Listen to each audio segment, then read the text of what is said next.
Acura is precision crafted performance. We are the performance division of Honda, and we've been on a resurgence to rebuild the brand.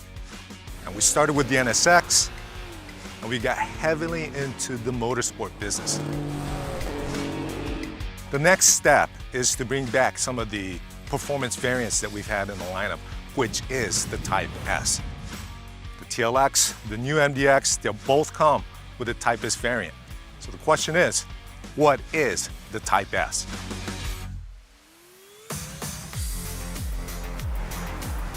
From an R&D perspective, it is obviously a sports variant. When you create a Type S, first thing you have to do is you have to put it through a filter of stop, go, and turn. Everything has to be better in all three of those, and you up the game. Does it get more horsepower? Does it get stiffer suspension? All of those things get put into play to make the car more sporty. Originally, we said it had to be a minimum of 30 horsepower. Then we realized 30 horsepower more for an RSX is not the same as 30 horsepower more for a CL. So we came up with a ratio and number to help us figure out what does it need to be in terms of measurable go-stop turn performance.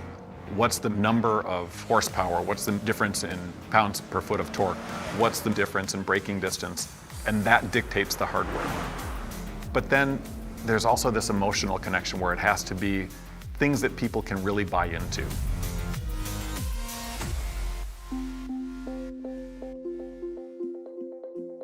Type S. It has its history back in Japan on the first Type S NSX back in '97. Unfortunately, that car never made it to the States. It stayed in Japan, but that's where the Type S logo and brand variant starts to come into play. Yeah, of course, we were completely aware of the Type S NSX. We knew what it was, we knew what the formula was for that, and we talked to the R&D team about that. We used it as a reference point because we wanted to understand how do the engineers at Honda Motor recognize the difference between Type R and Type S.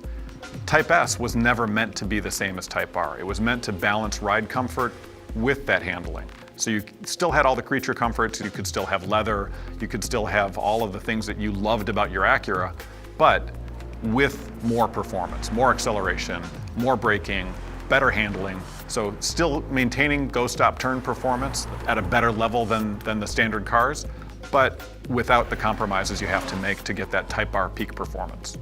In the end, we made our own decisions about what Type S would be for North America, which was the heart of the market. So the Type S is a sports variant that brings in the best of both worlds, the sporty aspects, as well as not losing the civility of driving a vehicle every day. So we decided to bring the Type S into the North American market. Did we go and just copy what the NSX Type S was about? To tell you the truth, no. We started with a program and a secret car called the ACR. As the '98 Accord Coupe was coming to the launch phase, there were a number of us who were thinking, we wanted to do more. So we proposed, well, let's make a one-off. Let's make a mule, let's make a prototype, let's make a show car. And so we decided to do that and got permission and get a little bit of budget and went way over budget in the end. But we made a car that looked even more aggressive and more sporty and had the performance to match. It became a tool for us to then consider what would we do with the next generation Acura CL. The ACR that Eric had overseen the build of in Ohio, the first time Eric put me behind the wheel of it, I didn't understand how he was setting me up. It took a little bit of time before I really understood that that was his vision for what would become Type S. It helped us all shape our perception of the kind of performance cars we wanted to build with Type S. Everything about it just helped us all crystallize our thoughts on how the car should feel. Not the measurements, not the quantifiables, but just the feel and the reaction and how you interact with it. But I was also now getting farther down the planning pipeline for the '01 Acura CL. Because we had showed the ACR and gotten so many people kind of jazzed about, wow, that's really awesome. It really goes 166 miles an hour. We'll take some of that goodness and we'll bake it into the CL. Well, at the time of the start of development for the Acura CL, second generation CL, we thought we only need a V6. So let's propose a V6 only lineup, an exclusive new development powertrain, new engine, higher output, and some other changes to define fundamentally for the first time the Type S. Very different than the NSX Type S that had debuted back in '97, which was basically taking things out to reduce weight. This time we were going to add more power and torque and tighten up the suspension and steering and so on to make it feel sportier. The sedan and the coupe in base trim were different in their own rights in terms of their dynamic tuning. But if you stand back far enough, you can say, they were appealing to the masses. Softer than what some of us want. So when we found that we had been successful with introducing the Type S CL with a much firmer, direct kind of dynamic response, and we found that there are customers that appeal to that, we theorized that the sedan could benefit from that too. There's more sedan customers than there are coupe customers, and the sedan customers were also saying, give me a little more sport.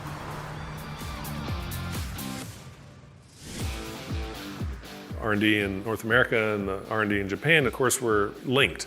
Any goodness that we see coming from them, or vice versa, you're free to take it. And whether that's the actual hardware or just the idea. So the RSX team, I think, saw the success of Type S and said, we've got to capitalize on that too. And then working with the product planning folks in North America, in both R&D and in sales, put together a set of specs that, I'll say hit the nail on the head. That was the fun one. This is for the kids in all of us. Now, the people who actually bought it really proved us right, because there were some buyers that skewed a little bit older, but a lot of them still have them today. They bought that car to hang on to because it's just for fun. RSX was definitely the wild child of the three.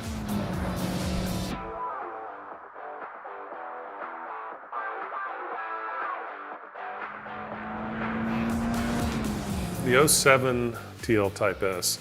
We started with a non-Type S, a mono grade, one engine, the carryover Type S engine at 260 horsepower, which was great. We had been able to make some improvements from the CL Type S to the '04 TL base.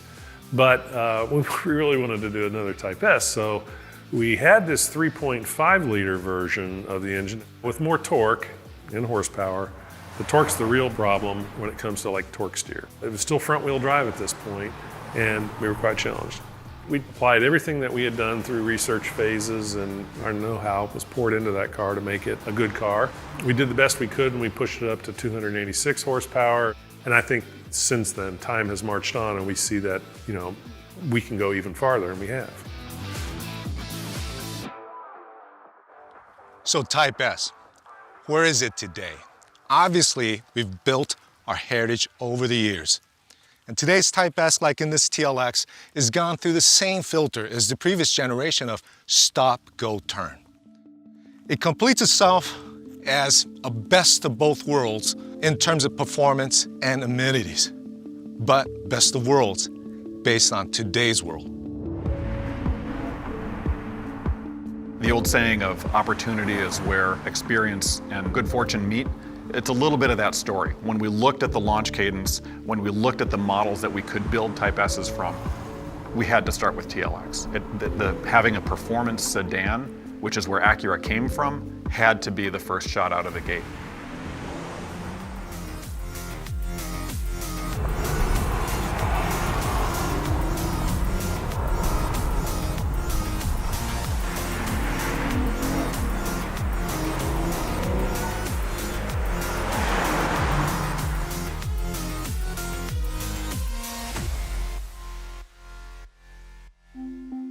So what's next for Type S?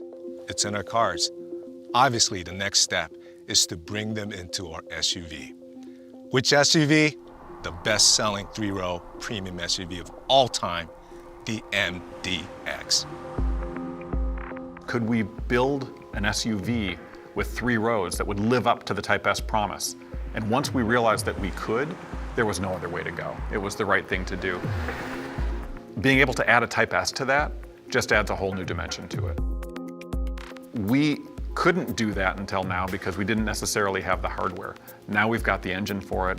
Now we've got the suspension for it. We've got the chassis that will live up to that. Now that we can do all those things, we're doing it right. And that's what's exciting about the MDX Type S.